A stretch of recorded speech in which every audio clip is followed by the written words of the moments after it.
Selamat malam. Shalom. Bisa lebih semangat. Shalom.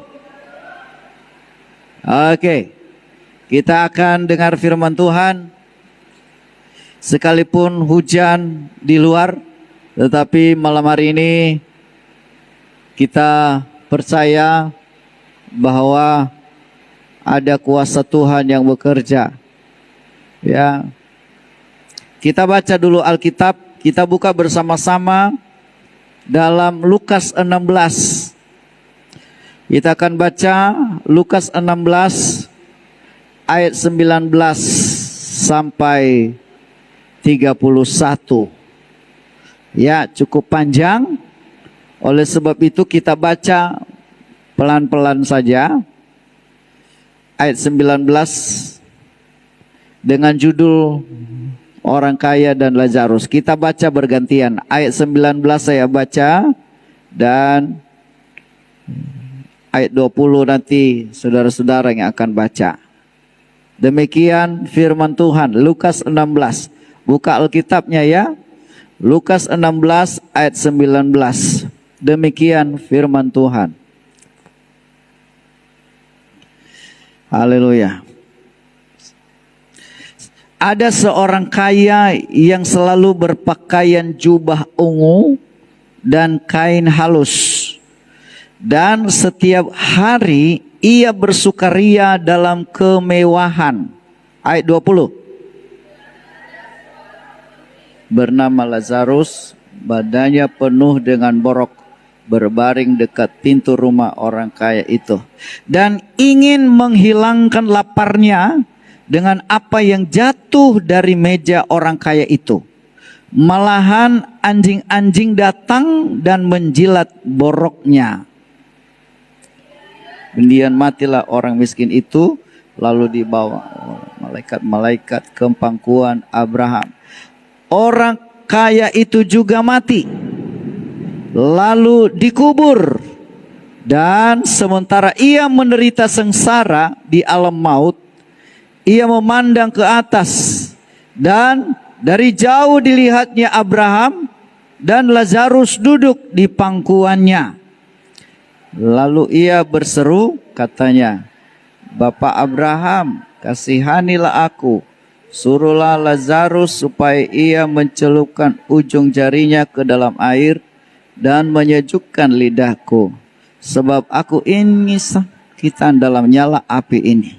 Tetapi Abraham berkata, anak, ingatlah bahwa engkau telah menerima segala yang baik sewaktu hidupmu, sedangkan Lazarus segala yang buruk. Sekarang ia mendapat hiburan dan engkau sangat menderita. Selain daripada itu, di antara kami dan engkau terbentang jurang yang tak terseberangi, supaya mereka yang mau pergi dari sini kepadamu, ataupun mereka yang mau datang dari situ kepada kami, tidak dapat menyeberang. Kata orang itu, kalau demikian, aku minta kepadamu Bapa, supaya engkau menyuruh dia ke rumah ayahku, sebab masih ada 5 orang saudara, supaya ia memperingati mereka dengan sungguh-sungguh, agar mereka jangan masuk kelak ke dalam tempat penderitaan ini. Tetapi kata Abraham, ada pada mereka kesaksian Musa dan para nabi, baiklah mereka mendengarkan kesaksian itu. Jawab orang itu, tidak Bapak Abraham, tetapi jika ada seorang yang datang dari antara orang mati kepada mereka, mereka akan bertobat. Sama-sama kata Abraham kepadanya, jika mereka tidak mendengarkan kesaksian Musa dan para nabi, mereka tidak juga akan mau diyakinkan sekalipun oleh seorang yang bangkit dari antara orang mati. Demikianlah pembacaan firman Tuhan. Diberkati mereka yang membaca, merenungkan, dan melakukannya. Nah, saudara-saudara yang dikasihi oleh Tuhan, pembacaan pada malam hari ini Lembaga Alkitab Indonesia memberikan judul Orang Kaya dan Lazarus yang Miskin. Orang kaya dan Lazarus. Ini ada dua orang macam, ada dua model, ada dua orang contoh bagi kita sekarang ini. Ada orang kaya dan ada Lazarus yang miskin. Saya mau tanya, apakah salah apabila kita kaya? Tidak. Ya. Tidak salah, tetapi di sini orang kaya ini dia tidak mencari Tuhan. Coba perhatikan ayat pertama. Ada seorang kaya yang selalu berpakaian jubah ungu. Jubah ungu ini adalah gambaran kebesaran. Kalau dia raja itu jubah ungu, itu pakaian orang kaya, warna ungu. Pertanda dia punya harta yang banyak. Kemudian dan kain halus, itu juga pakaian-pakaian orang kaya. Dan setiap hari ia bersukaria dalam kemewahan, glamor apa namanya itu, wah, bersenang-senang. Bukan karena kekayaannya sebenarnya yang dimaksudkan di sini, tetapi karena kebiasaannya yang tidak mau susah.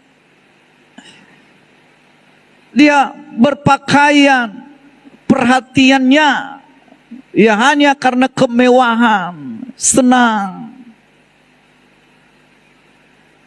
Dan dibandingkan ayat 20, ada seorang pengemis. Tahu pengemis? Meminta-minta.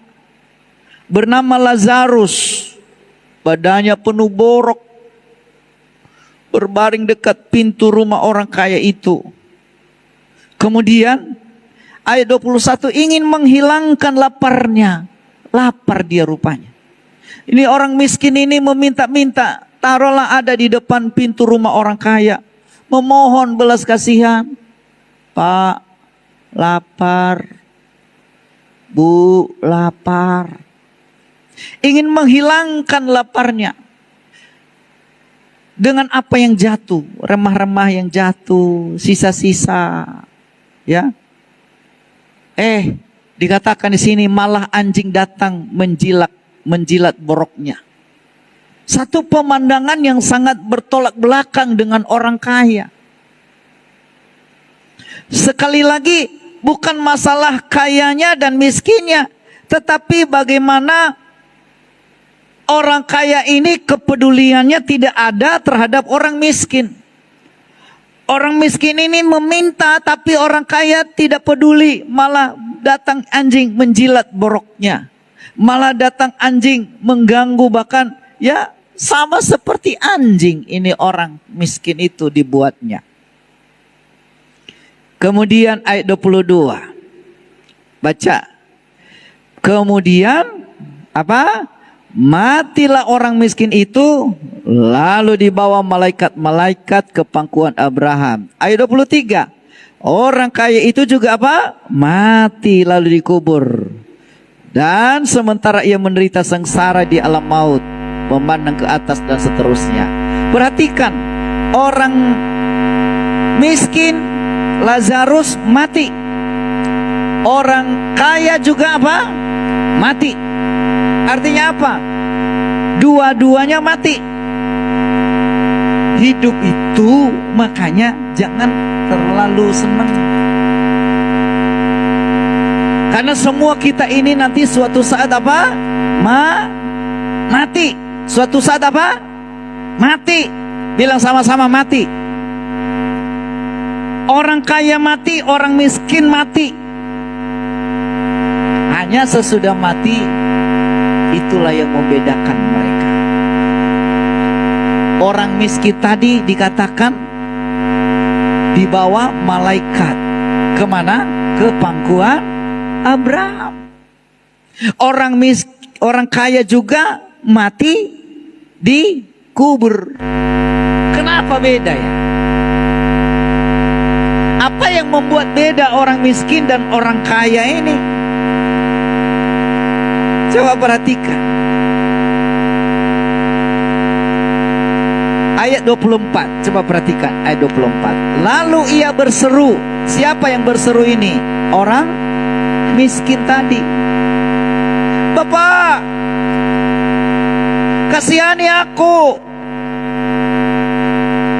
Dia menderita dalam nyala api, ya, sengsara di alam maut, memandang ke atas. Dia bilang begini, Bapak, kasihani aku, suruh Lazarus. Dia lihat rupanya si Lazarus, orang miskin itu, sedang dipangku oleh Abraham. Dia bilang, Bapak Abraham, kasihani aku, suruh Lazarus supaya mencelupkan ujung apa? Ujung apa? Jarinya ke dalam air dan menyejukkan lidahku, sebab aku sangat kesakitan dalam nyala api ini. Perhatikan, dengar. Dicelupkan air. Dicelupkan air. Ini adalah gambaran air. Tidak kebetulan, diteteskan di lidahnya. Itu udah cukup katanya. Setetes aja. Artinya apa? Begitu ngerinya ada di tengah-tengah nyala api. Setetes saja berharga. Padahal tadi waktu hidupnya orang kaya ini senang, pakaiannya pun artis kok kan begitu. Wah, luar biasa. Semua baju-bajunya wah, hebat lah begitu. Setiap hari bersukaria, berpesta, merpesta.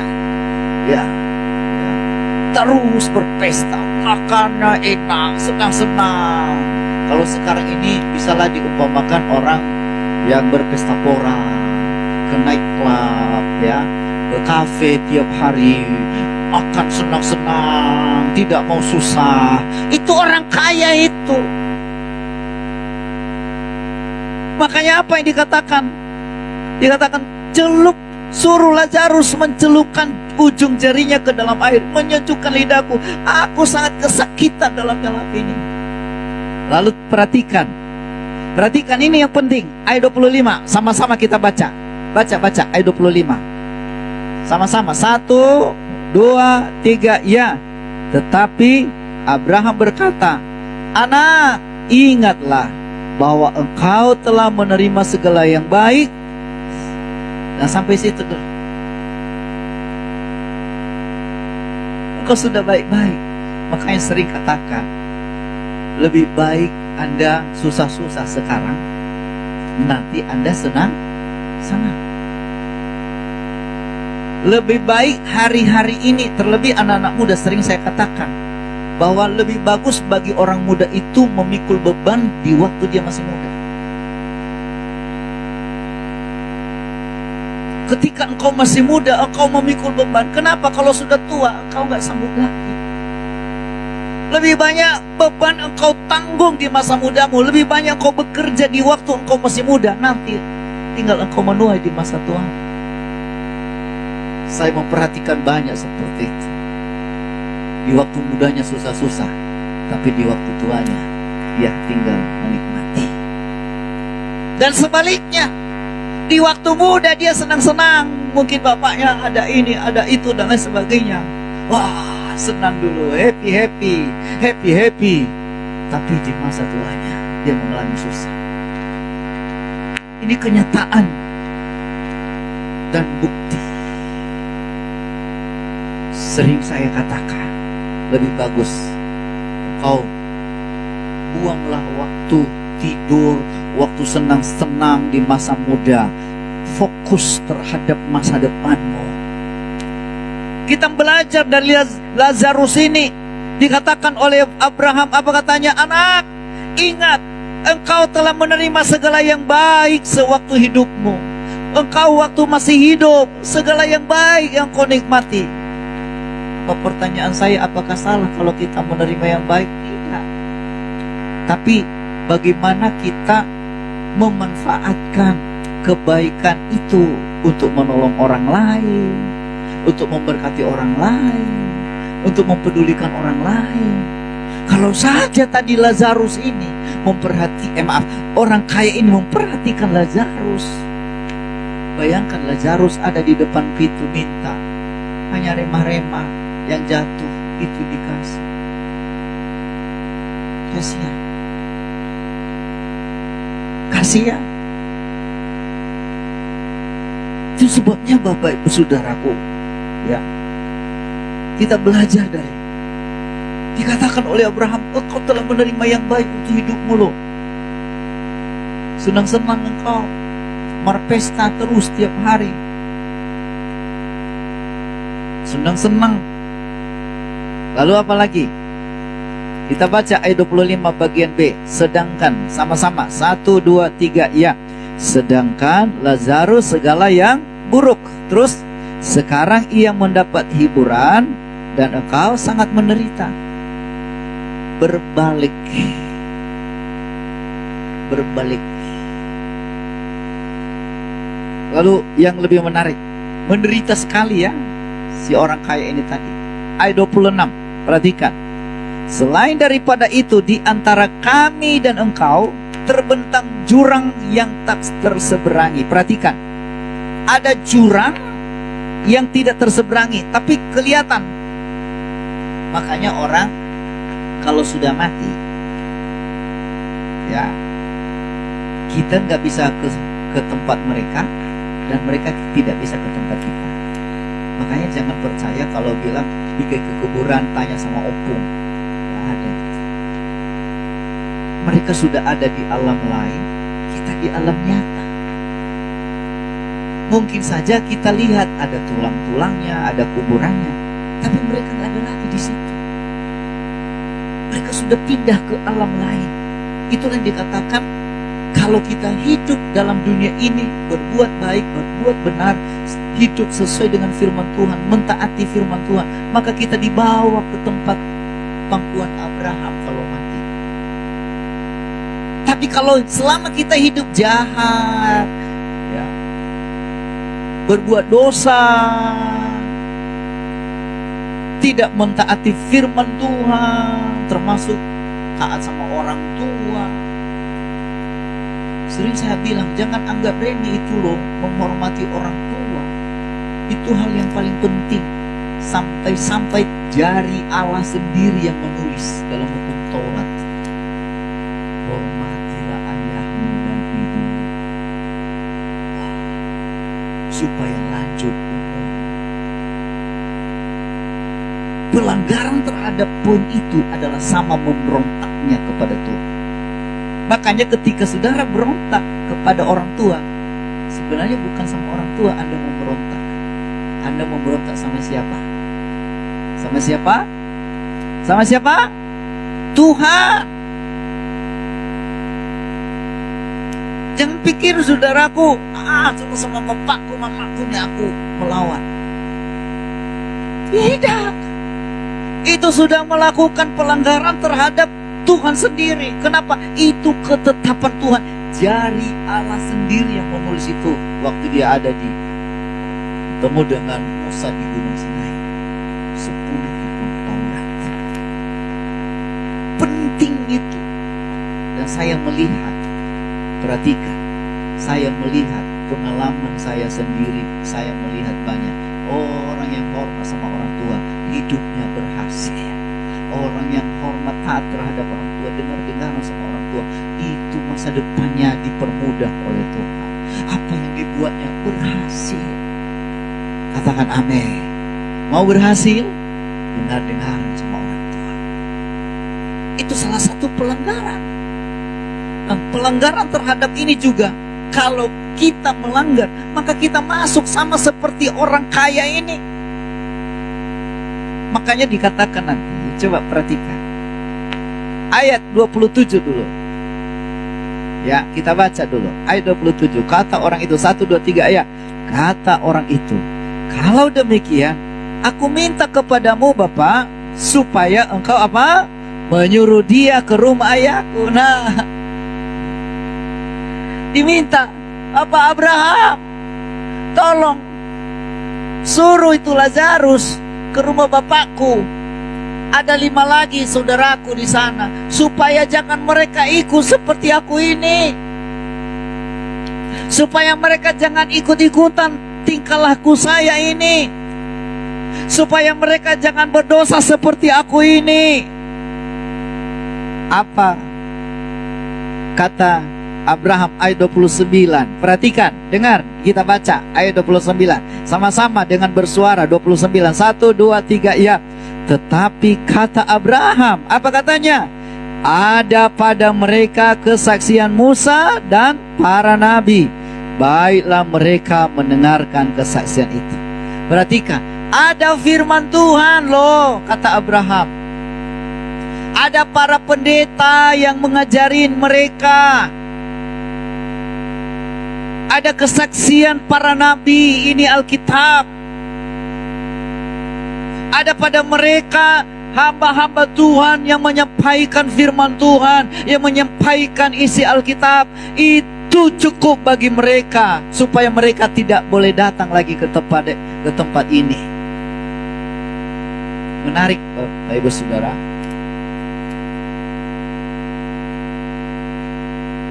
Apa yang Abraham katakan ini, itulah yang terjadi hari-hari ini. Lalu apa katanya lagi? Jawab orang itu, ayat 30, sama-sama kita baca. Jawab orang itu, tidak, Bapak Abraham, tetapi jika seorang yang datang dari antara orang mati kepada mereka, mereka akan bertobat. Apa kata Abraham lagi? Ayat 31, sama-sama. Kata Abraham kepadanya, apa katanya? Jika mereka tidak mendengarkan kesaksian Musa dan para nabi, mereka tidak juga akan mau diyakinkan sekalipun oleh seorang yang bangkit dari antara orang. Artinya begini, Abraham katakan, Bapak Abraham katakan, sekalipun ada orang mati hidup kembali dan bersaksi kepada mereka, mereka memang tidak mau mendengar. Mereka itu adalah orang bebal. Kalau mereka tidak mau mendengar kesaksian para nabi, para hamba-hamba Tuhan, khotbah-khotbah pendeta, mereka tidak mau menerima ajaran firman Tuhan, bagaimanapun orang mati sekalipun bangkit untuk bersaksi kepada mereka, maka mereka tidak akan mau mendengar, kata Abraham. Ini penting sekali kepada kita. Kalau kita tidak membenahi diri dari sekarang, maka kita sama dengan orang kaya ini. Hidup kita masuk ke neraka.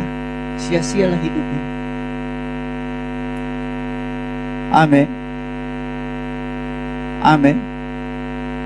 Jadi kalau engkau tidak mau mendengarkan lagi firman, engkau tidak memperhatikan firman, jangan tunggu sama seperti orang kaya ini, masuk neraka semua. Baru di situ menyesal. Aduh, panas, nggak ada lagi waktunya. Di situ nanti nggak ada lagi. Ampun aku Tuhan, aku mau berubah, aku mau bertobat. Ngeri loh ini, ngeri.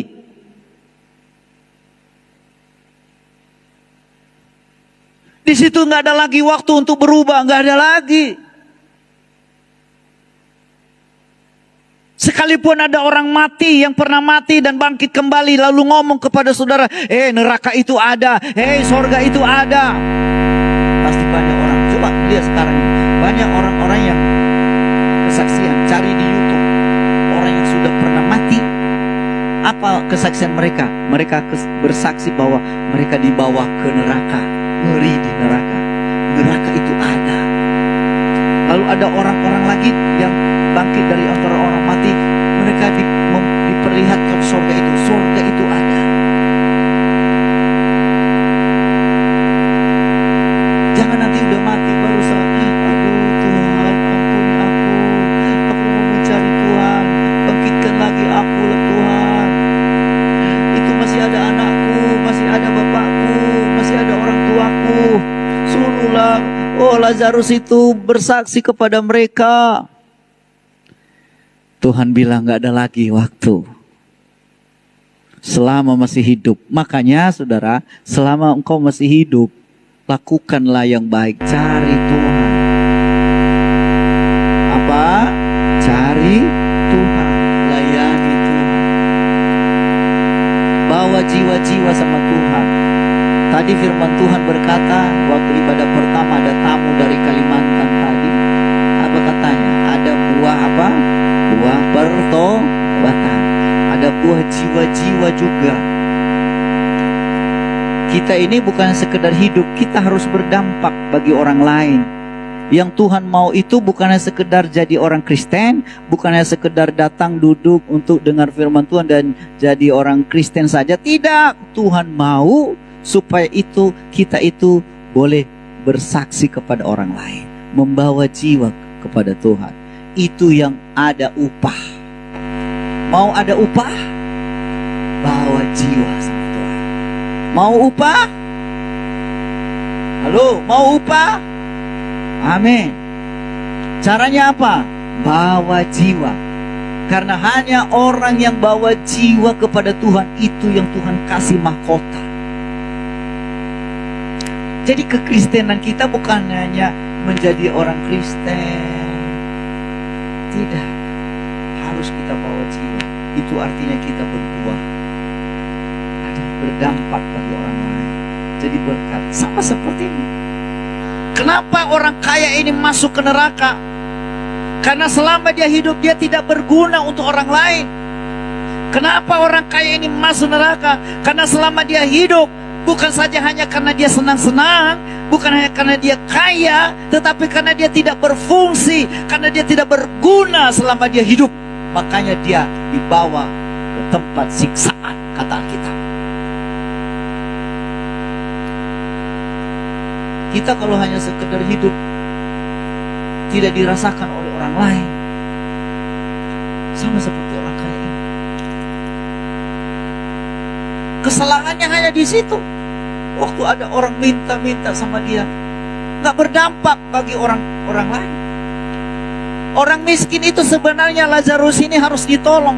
Udah sakit borok, duduk lagi di depan rumah orang kaya, meminta-minta, kasihani, lapar.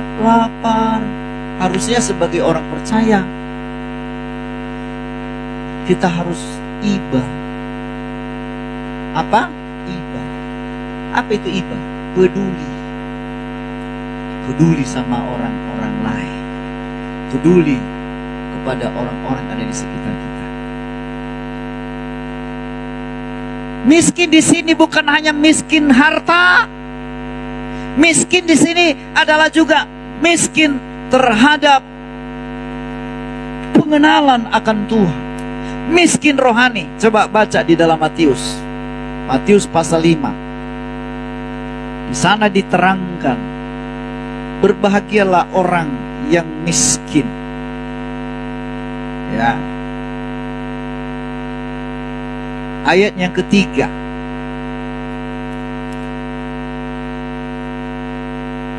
Ayo baca sama-sama. Berbahagialah. 1, 2, 3. Iya.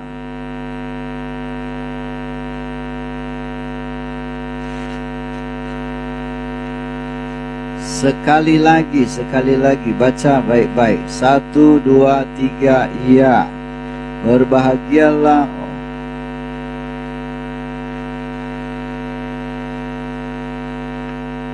Ya, kalau dalam bahasa Inggris dia katakan begini, poor in spirit, miskin rohani. Ya, miskin secara rohani. Dikatakan di sini berbahagia orang yang miskin. Miskin seperti Lazarus ini, memang itu adalah miskin secara fisik. Dan orang kaya tidak peduli terhadap dia. Tapi banyak sekarang bukan saja hanya miskin secara fisik, bukan hanya miskin segi harta. Banyak orang sekarang ini miskin secara rohani, poor in spirit. Miskin secara roh. Berapa banyak orang di sekitarmu yang miskin secara rohani? Kalau mereka mati, mereka tidak tahu mau kemana. Itu miskin secara rohani. Berapa banyak orang yang ada di sekitarmu, kalau mereka mati, mereka tidak tahu jalan mau kemana. Itu miskin secara rohani. Kalau mereka mati, mereka tidak tahu kalau mereka itu masuk surga atau mau masuk neraka. Kenapa? Karena mereka tidak mengerti. Mereka tidak tahu kebenaran. Mereka tidak mengenal Tuhan. Malah mereka berkata, masa bodoh dengan cari Tuhan. Itu namanya miskin secara rohani. Dan ketika engkau tidak peduli dengan kemiskinan rohani mereka, engkau nanti dituntut oleh Tuhan suatu saat. Engkau akan ditanya, kenapa kamu sudah diselamatkan, tetapi kenapa keselamatan yang kuberi dengan cuma-cuma tidak kau bagikan kepada orang lain? Ini yang Tuhan minta kita pada suatu saat. Katakan amin. Jadi caranya begini, semua kita malam hari ini, supaya engkau bisa peduli dengan orang lain. Jangan seperti orang kaya ini. Ketika engkau melihat ada orang lain yang belum mengenal Tuhan dengan baik, bawa mereka datang kepada Tuhan. Katakan amin. Apakah itu teman-teman baik di sekolah, di kampus, tempat kerja, tetangga-tetangga kita. Banyak loh, dengar baik, banyak orang hanya namanya Kristen, tapi sesungguhnya mereka tidak mengenal Tuhan dengan baik, dengan sungguh-sungguh. Mereka tidak baca firman Tuhan ini, mereka tidak mengerti Alkitab ini. Kitalah yang sudah mengerti, harus memberitahukan kepada mereka, harus membawa mereka datang menuntun jalan mereka supaya mereka mengenal kepada Tuhan. Itu tugas kita. Kalau tidak, nanti mereka akan mati dalam kesalahannya. Tapi mereka mati dalam keberdosaan. Tapi kita dituntut meminta pertanggungjawaban. Orang kaya itu mati. Orang Lazarus juga mati. Tapi kesalahan daripada orang kaya itu, karena orang kaya tidak mempedulikan Lazarus. Tidak memperhatikan orang-orang yang ada di sekitarnya. Tidak peduli dengan orang lain. Masa bodoh dengan orang lain, yang penting aku senang. Masa bodoh dengan orang-orang yang tidak ada apa-apanya, yang penting aku happy-happy. Ini namanya orang egois. Orang yang egois hanya mementingkan dirinya sendiri, hanya mementingkan keselamatan sendiri, hanya mementingkan kesenangan sendiri, dan tidak peduli dengan orang lain, tidak peduli dengan orang-orang yang ada di sekitarnya. Saudara yang dikasihi oleh Tuhan, malam hari ini kita mau berubah dan kita mau bertobat. Katakan, saya mau bertobat. Mulai malam hari ini kita peduli dengan orang lain. Ya, mungkin tidak sama seperti Lazarus ini meminta-minta kepada saudara, kasihani Tuhan, kasihani aku Pak, Bu, Om, Tante, Abang, Adik, kasihani aku. Mungkin gak ada seperti itu. Tetapi orang-orang yang miskin secara spirit, orang-orang miskin secara rohani, banyak sebenarnya yang sedang mengulurkan tangan kepada kita. Dan kalau mereka mati, Tuhan menuntut pertanggungjawabannya kepada kita. Itu makanya orang kaya mati masuk neraka. Kaini berkata, udah Bapak Abraham, suruhlah teteskan setetes air saja. Bapak Abraham bilang, gak bisa terseberangi loh. Ada jarak, kita bisa bicara, bisa ngobrol, tetapi ada jurang yang tidak terseberangi. Makanya bagi orang kaya, orang yang sudah mati, jangan pergi ke kuburan meminta petunjuk. Sekali-kali saya mau katakan, itu adalah ajaran yang salah. Jangan berdoa sama opung di kuburan. Kenapa? Mereka sudah pisah dari kita. Sudah mereka punya jarak, jurang yang tak terseberangi lagi. Memang mungkin bisa kita ngobrol seperti Lazarus ini, orang kaya ini bisa ngobrol dengan Bapak Abraham. Dia melihat lagi, Lazarus udah senang dia di sana. Tetapi malam hari ini kita mau diberkati oleh Tuhan. Kita mau hidup kita berguna, berdampak bagi orang lain. Katakan, saya mau berdampak bagi orang lain. 1, 2, 3, ya. Saya mau berdampak bagi orang lain. Sama seperti orang kaya ini, karena dia tidak peduli terhadap Lazarus, maka ia mati. Semua kita ini nanti mati. Dengar, semua kita ini mati. Ya, orang mati tidak hanya karena sakit. Tidak. Orang mati bukan hanya karena tua. Jangan berkata, nanti masih mudanya aku, nanti aku tua baru matinya. Enggak. Muda pun bisa mati. Orang mati tidak hanya karena sakit. Tidak ada sakit pun bisa mati. Banyak kejadiannya sekarang.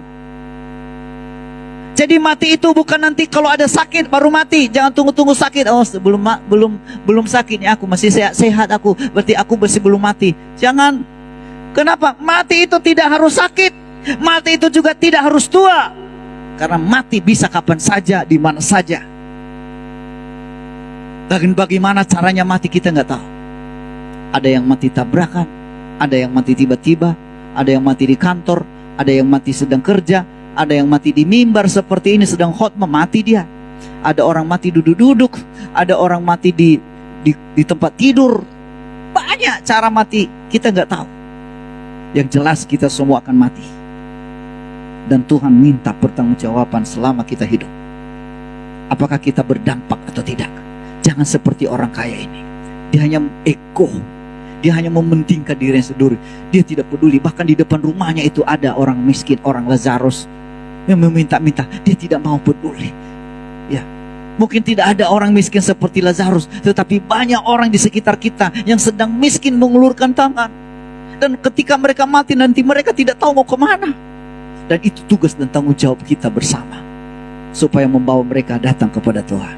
Apakah anak-anak? Makanya di sini ada pelayanan anak-anak, pemuda remaja. Ya, apakah itu mereka orang tua?